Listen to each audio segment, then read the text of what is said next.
11 to 2, getting out to 6 to 1, 60 to 1 Noble Player, and Bagorna Princess, I've tipped her. She's paying $3.05 or just over 5 to 1. I reckon she'll just about get home. I've had a good go at her. Now they're all in the barrier and they should be off and running at any tick of the clock. Magnetic Island appeared to be the last one to move in. Noble Player stands up well with Brentano. Bagorna Princess. Prince Lochinvar stands squarely with Peaceful Kingdom, and they're off now. And Prince Lochinvar and Noble Player, both a shade slow to move at the start. Bouncing out in front is Card Shark. Brentano striding up to join him soon after the start.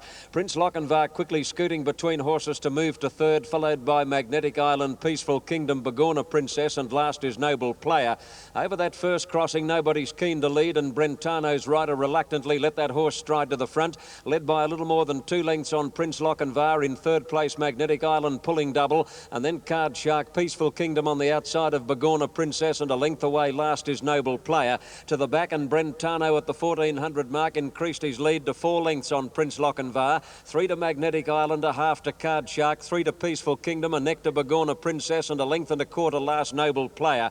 Down the back at a good gallop at the 1200, and Brentano, keen to go faster, is in front by nearly 4 lengths on Prince Lochinvar. 2.5 to Magnetic Island, ahead away Card Shark, 2 to Peaceful Kingdom, a Noble Player going up 3 deep, and Bagorna Princess on the fence dropped out last at the 1000 mark. Brentano striding along in front by 4 lengths on Prince Lochinvar. A length and a half Magnetic Island, nearly a length Card Shark, followed by Noble Player and Peaceful Kingdom, and 3/4 away last on the fence Bagorna Princess. 700 out, Brentano the leader. He might be digging in the toes now, and Prince Lochinvar is moving closer. In third place Magnetic Island, followed by Card Shark, Noble Player, and then Peaceful Kingdom and Bagorna Princess as they come to the turn where Brentano is the leader and showed the way by a length and a half to Prince Lochinvar. Magnetic Island in third place, and a gap to Card Shark under pressure as they turn for home. Brentano slipped away again, straightening up. He's 2 lengths or more in front of Prince Lochinvar. Magnetic Island being wound up is running on well, and then Card Shark, but Brentano going strongly. He's still in front at the 200. Prince Lochinvar's out after him now, and the leader Brentano starting to lay his ears back as Prince Lochinvar moves up to him. Prince Lochinvar headed Brentano, and Prince Lochinvar's ahead, a neck, a half in front. He's coming away and he wins it nicely. A half length to Brentano with Magnetic Island in third place, and then Bagorna Princess, Card Shark, followed by Peaceful Kingdom, and last Noble Player. The winner Prince Lochinvar, ridden by Kevin Moses. Number 4, Prince Lochinvar, to pay $1.60 and a surprising place dividend of $1.05. Look at the leader, Brentano. Watch his ears when he sees that other horse loom up to him on the outside. He put him flat back on his head at one stage. He didn't fancy it one iota. Prince Lochinvar heads him off. Funny thing, I thought he was going to dig in the toes a fair way from home, but then he got going again. Brentano, for running second, will return $1.75, and Ken, insufficient starters for third. Yes, John, Brentano slipped them. They absolutely walked early in the race, but he doesn't seem to want to win. And Prince Lochinvar ran him down in the straight. Here he comes with the blinkers. Well ridden by Moses. A very, very poor standard race. Some of the jockeys ought to have been asked why they were getting so that far back when there was no speed on. Some very ordinary rides in this race. One of them wasn't K. Moses, who won the race on Prince Lochinvar, and certainly one wasn't Brentano and Noel Barker, who gave his horse every possible chance. That was the story of race 6. My best bet of the day is in race 7 coming up. It's TAB number 1, Mighty Leap. Okay, Ken, Magnetic Island was an interesting runner in that race. He broke down in August of 1985 after winning the Spring Cup at Warwick Farm, and he didn't appear again till September 1988.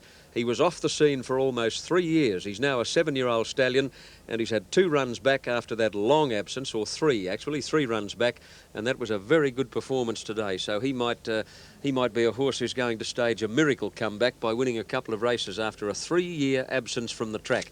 Prince Lochinvar, trained by Terry Ryan, is ridden by Kevin Moses, a 4-year-old gelding owned by a host of owners, measures Keane, Lever, Fairful, Warnes, Carson and Gertz, and they'll be doing handsprings, I'd imagine, after that. Prince Lochinvar, $1.60 and $1.05. Rightio, in a moment we talk to Barry Sheen about next year's 500cc bike championship.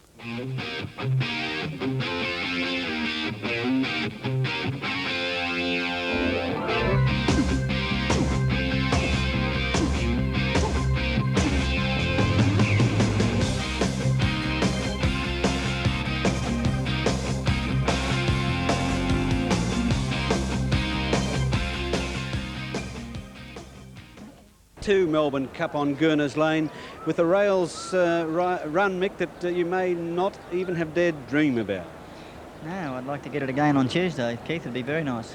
You're from Sydney, Mick. You've won most of the big races on the Australian calendar. What did that Melbourne Cup win mean to you? Well, it's a great day's atmosphere, Keith. You know, it's a big thrill. It's regarded as the biggest race in the calendar, so you want to win it. Everybody wants to win it. Next Tuesday? Well, 2 will be very nice, yes. Mick, you've got commitments in this race coming up, so we'll let you scamper across and back to those commitments. Thanks, Keith. Larry Olsen also is a Melbourne Cup winner. He's the most recent, winning last year on Kensai. The day to remember, Larry? Yes, Keith, I certainly remember it well. Yes. Kensai, your mount again on Tuesday, ran a great race today. Yes, he ran the race that I thought he would.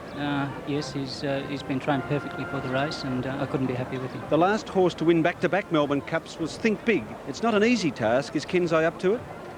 Well, in my mind, Kensai is up to anything because he's a great trier and he's a great little horse, and I don't think it's beyond him. Melbourne Cup winning one, I imagine, doesn't finish on the day. It lasts a year round, doesn't it? It does, and it doesn't just last year round, it lasts forever. OK, and your obligations continue too, so we'll let you also dart back, Thanks, Larry. Keith. Thank you for joining us, Larry Olsen and Roy Higgins.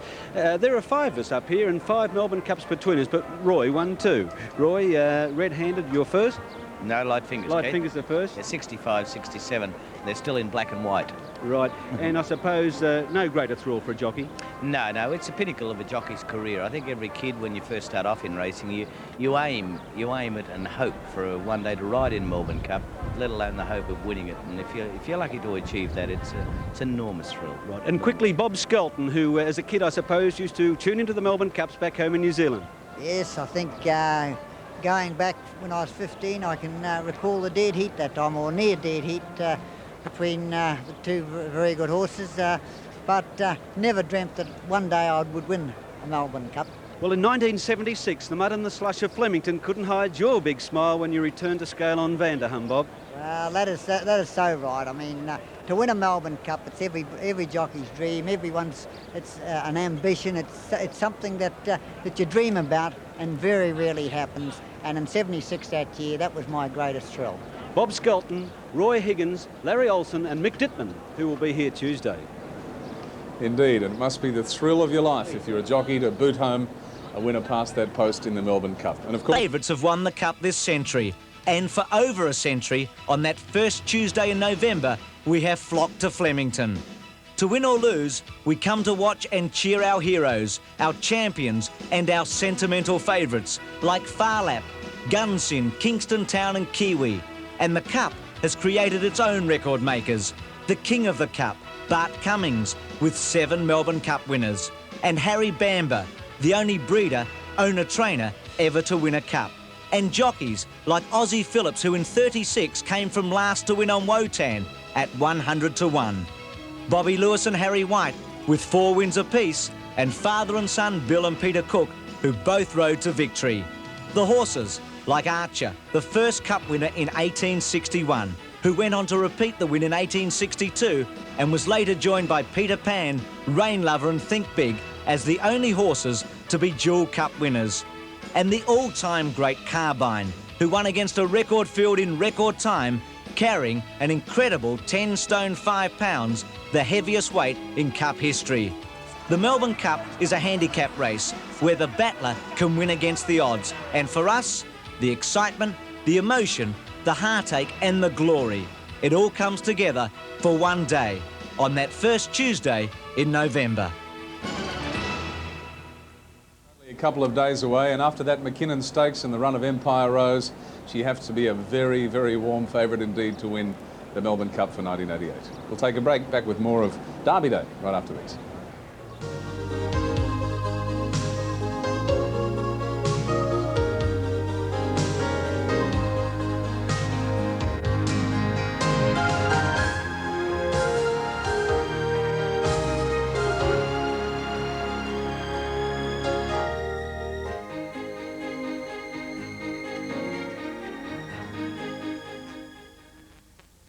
$395, special $275, Rendu and Commission $860, Isom at $975, $680 our Westminster, Gold Trump number 9 at $7.90. It's racing in the all-white colours of the club. Miss Muff at $660, Sandboy $6, Even True $6.90, Hello Melbourne $7.60. Just going through the main chances, as there are 23 of them.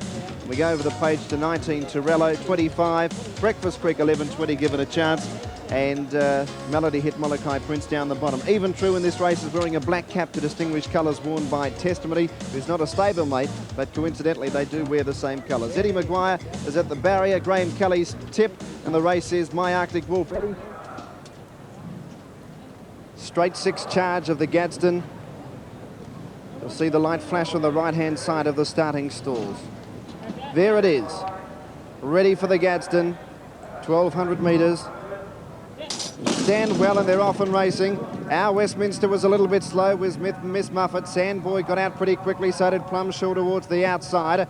And going away pretty smartly also was Gold Trump. Now it come from the outside bink of stalls, but is going across towards the inside. And there's about 7 coming down the grandstand side of the track. On the flat side, Breakfast Creek is just in front of Rendu Isomer. Going up on its outside was Gold Trump, followed by Diamond Benny. In that pack as well was Testimony, and they were followed behind them by Rancho Ruler. Down the outside of the track there was Turello, followed by El Shin Farrar. Specials got a long way back, and they were followed by Jeff Tello. Down the grandstand side of the track, Sandboy is just in front, Plumshaw second, then came Potter McQueen. Behind those was a Testimony, then came our Westminster starting to run on. Melody Hit under pressure as they run down towards the 350 metres point. On the flat side, Breakfast Creek tackled by Diamond Benny, and Special comes into it quickly. Then Molokai Prince, followed by Isomer getting the gap. Down the grandstand side, Prismatic Star and our Westminster together. Special getting through on the inside, it's taken the lead. Our Westminster and Prismatic Star out wide. Special on the inside, our Westminster, Prismatic Star, Special in front,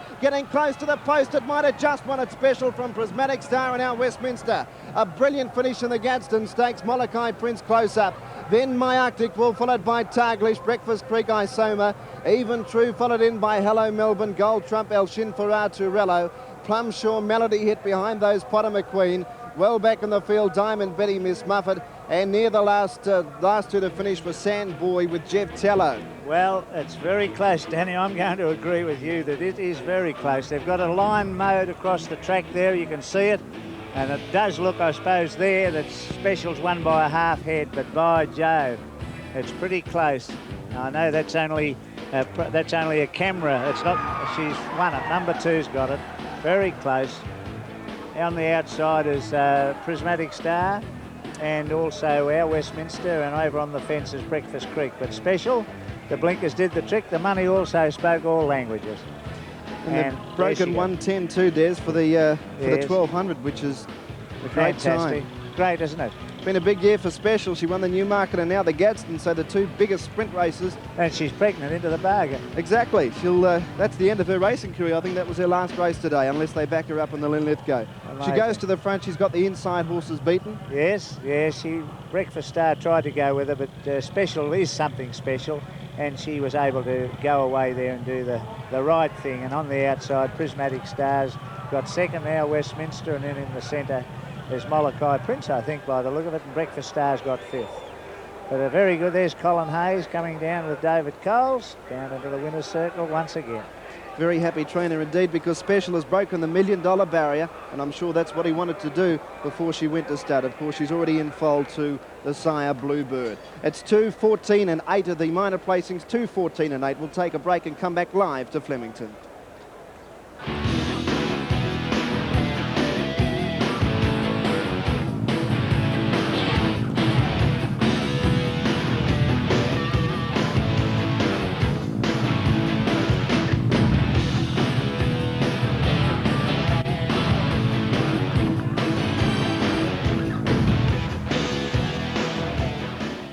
For 2 Special in Victoria, $2.85 and $1.20. Prismatic Star paid $4.40. Our Westminster $2.35.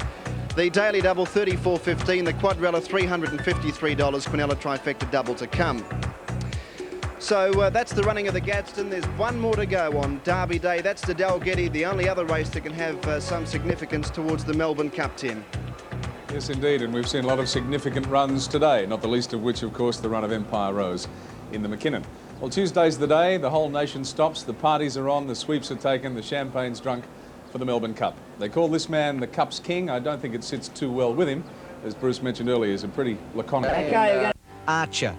it was the first of 5 winners for him. 4 other trainers have achieved 4 Cup wins each. John Tate, Walter Hickenbotham, Dick Bradfield and James Scobie. But only one has gone on to become the King of the Cup, a laconic man who runs his stables with dictatorial authority. Bart Cummings, who has produced an incredible 7 Melbourne Cup winners. Bart is no pressure cooker trainer. Cummings knows the value of patience. I always believe that the horse doesn't know it's a Melbourne Cup. He just wants 3 meals a day and normal routine work, and I like to think that I don't change my routine because it's a Melbourne Cup, just go straight through, and I think that's stood me in good stead over the years, because you feel a lot of horses, you see a lot of horses working faster before a major race and quicker times than they do any other time, and it's taken them out of the normal pattern of training, and I'd try to just remain calm enough to not to alter it, and I think that's probably helped me a lot. A master of preparing a thoroughbred with the ability to select the winning horse, Cummings has been described as a training genius. In the 20-odd years, or not quite 20 years, that I was associated with that man, never ever ceased to amaze me how he could prepare a horse, start some 3 months in advance, and come that time of that big race, that horse seemed to reach its peak at a given deadline. And a man has to be a genius to be able to do that. Cummings is the only trainer to win 3 Melbourne Cups in succession. His first victory was spectacular when his favourite mare Lightfingers, ridden by Roy Higgins, scored in a thrilling finish. Here comes Zima and Lightfingers on the outside, joining in from Midlander and Prince Grant. A furlong and a half to go and Zima's hit the front. Lightfingers under the whip trying to run him down from Yangtze, Midlander and then Tobin Bronze and Prince Grant. It's Zima in front. Lightfingers throwing out a desperate challenge. Zima out a neck in front. Lightfingers pegging him back. Lightfingers goes to Zima. They hit the line locked together. Dead heat. And Cummings had won his first Melbourne Cup. In 66 with Galilee and in 67 with Red-Handed, he had 3 wins under his belt. Red-Handed, a narrow leader from Redcrest, padded away. Flatbird pegging them back, but Red-Handed's too good. He's won the cup and next to Red. In 74 and 75, he did it again, both with Think Big, ridden by another Melbourne Cup record breaker, Harry White. In 77 with Golden Black, Cummings made it 6. And in 79 with Hyperno, he had a staggering 7 Melbourne Cups sitting on his mantelpiece. Bart Cummings is the King of the Cup, already a training legend, and with his racing dynasty still growing, the legend is sure to continue. Absolutely, this year. Well, let's go out to Rose Hill for race number 7, and it looks like a pretty hard one to me, Tappy. I think I'm going to go for the Mighty Leap. I'm on a roll. I've had a winner, and I haven't consulted the stars. Yeah, you are on a roll. You also tipped Snowtastic at Randwick the other day, and for that you should have received a medal instead of just an ordinary wrap, and astrologist earlier on today, so you're going pretty well. You've picked a hard race here by the same token, several chances on paper, and how does KC see it? I'm copying Maxie's tip. I see it as Mighty Leap. By golly, he looks well. He's resuming after a let-up. Looks an absolute treat. He's a big, strong horse. Bookies have got him at 4-1. Tote punters, unfortunately, have got to take a bit less. He's going to return at the moment about $1.85, or odds of a little bit better than 5-2. Will make him 11-4. Pleasant Express at 4-1. Demolition 7-2. 25 Clash Miel. 7 Whispering Spur. 8 Gala Echo. Crown Joker is at 11-2. Dream for Deborah 30. Princess Icelandic 60. Big Night, that's what we all have if we back winners, 100-1, and Rebecca's Own is at 66-1. My cash, as I said, it's on Mighty Leap, and Johnny, I think you'll agree, he's a lovely big horse. Yes, lovely horse, Ken. I noticed that as they were parading. In fact, I commented to the boys in the box what a big, strong lump he was, Mighty Leap. And he's part-owned, of course, by one of Australia's best-known and best-respected racing journalists, Tom Brazel of the Daily Mirror. Tom currently in Melbourne covering the Melbourne Cup Carnival for his paper. And right now he'll be underneath a closed-circuit monitor somewhere at Flemington with a brown beauty in his hand, watching Mighty Leap do battle in this race in Sydney. So, Tom, good luck. Mighty Leap moves up, waiting on Gala Echo to come forward, also Crown Joker and Plush Miel. Plush Miel's best form has been on rain-affected tracks. Galareco's a funny horse. He's trained by Bart Cummings. I think he's got a fair bit of ability, but he doesn't always produce it, and his record to date's a little suspicious. 18 starts for only 1 win. That worries me a bit. Still, he's on the limit weight, and he's got some hope in the race, Galareco. Now, Plush Miel to come up. Only one to move in, Plush Miel, and they'll be all set and ready for a start in this 7th race. Plush Miel goes up. Starters on his stand, and they're ready to break now in the Tui's Hunter Old Handicap Race 7. Line's good. Dream for Deborah, the inside runner. They'll break. Oh no, there's one in about 3 alley red. Rebecca's Own it is. Gates open, off and running. Good start. Dream for Deborah and Galareco a shade tardy, and Whispering Spur bounced out in front of Prince Icelandic looking for the lead, followed by Demolition. Plus Miel jumped away well and close. Handy Pleasant Express followed by Rebecca's Own and Crown Joker. Getting well back early is Big Night, followed at the head of the others by Mighty Leap and Galareco, and back at the tail is Dream for Deborah. They're going hard up front as they come through the gap onto the course proper, and Whispering Spur drew clear, led by 2 lengths or more to Prince Icelandic and a half length to Demolition. 2 to Plush Miel on the outside of Pleasant Express. A gap to Crown Joker, followed by Big Night, Galareco, Rebecca's Own, Mighty Leap, and last is Dream for Deborah. Up to the turn now, and Whispering Spur first into the straight over Prince Icelandic, and Demolition going up 3 deep. A couple of lengths away, Pleasant Express pulled to the outside, and then Crown Joker, followed by Galareco and Plush Miel. At the 200, Whispering Spur the leader. Demolition about to grab it, and Crown Joker trying to get to them. However, Demolition headed Whispering Spur 150 out. Crown Joker is coming out after Demolition. Demolition shot clear close to home, and he's home today, Demolition. Mark de Montfort keeps him going, and Demolition came away to win well. Did you see Mighty Leap rocketing home when it was all over to get second, with Crown Joker third, then Whispering Spur, Dream for Deborah, followed by Pleasant Express, Prince Icelandic, Rebecca's Own, well back as Plush Miel and Big Night, and Galareco pulled up with the tail enders. He's lost me forever, Galareco. Demolition the winner, number 3, Mark de Montfort. Number 3, Demolition, M de Montfort. And we'll pay $2.60 the win, 85 cents the place. Strike me pink, did you see Mighty Leap come home? Another 20 or 30 metres, he'd have won by a length. Mighty Leap, 80 cents for second, and third money to Crown Joker, which was TAB number 7 on the place tote, 95 cents. Ken, that must make you feel sick when you got something on them. These things happen, John. How do you think I feel? Well, the Demolition's in front. Watch to the right of your screen. Here he comes, Mighty Leap. By golly, it just got clear when he tried to push between horses about the 300-metre mark. As Johnny said, he'd have won comfortably. But seconds, they don't pay you on it, unfortunately, and my money stays in Peter Todd's bookmaker's bag. One to go here at Rosehill. My tip in the lucky last, TAB number 4, Southern Sweep. And a hard race, the last two. Several chances, and certainly not a good one to be getting out of trouble on. All right, that's the way it is at this stage on a stinking hot day in Sydney, about 34 degrees at Rosehill. 3-1-7 on the previous race. In a moment, a top-weight jockey shows us his form.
got to be perfect. Indeed, that's the girls' motto for fashion. That was a little look back over fashion through the years at the Melbourne Cup Carnival. I wonder if you noticed Twiggy in there wearing her mini, which really wasn't all that mini, only just above the knee, but created a sensation at the time back in the 60s.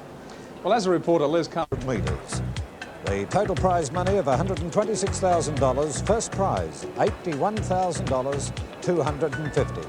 All right, let's take you over to the boys now for a rundown on the final event on the program, the Dalgety. And first of all, we'll take you to Graham Kelly.